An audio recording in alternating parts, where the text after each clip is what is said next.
The first week for Barry Weiss's new CBS Evening News correspondent Tony DeCopel, who said that he would be more transparent and accountable than Walter Cronkite. Let's check in on how it's going. Only in America, the many lives and many jobs of Marco Rubio, the son of Cuban immigrants and a former Florida senator. He's now the face of U.S. foreign policy and President Trump's point man on Venezuela, all in addition to his roles as Secretary of State, interim National Security Advisor, and acting National Archivist and USAID chief.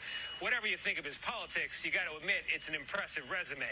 And now AI memes have added to that portfolio, casting Secretary Rubio as the new governor of Minnesota, the new Shah of Iran, the Prime Minister of Greenland, the new manager of Manchester United, the head of Hilton Hotels, and highest of high honors of all, the new Michelin man. In real life, of course, these memes may not add up to much, but for Rubio's hometown fans, which are many around here in Miami, it is a sign of how Florida, once an American punchline, has become a leader on the world stage.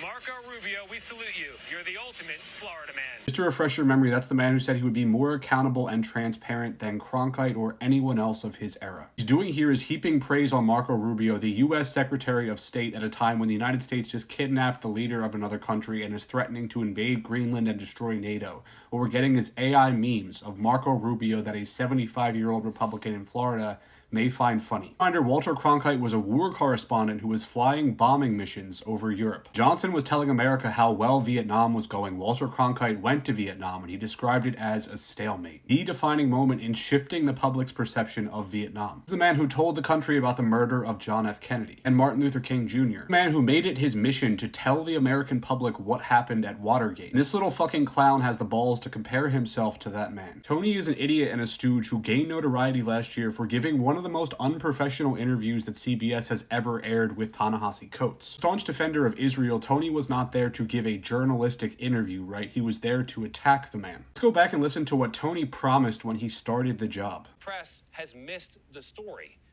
because we've taken into account the perspective of advocates and not the average American. Or we put too much weight in the analysis of academics or elites and not enough on you. And I know this because at certain points, I have been you. I have felt this way too.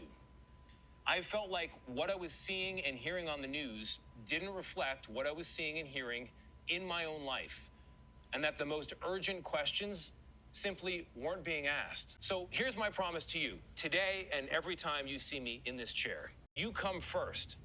Not advertisers, not politicians, not corporate interests. And yes, that does include the corporate owners of CBS.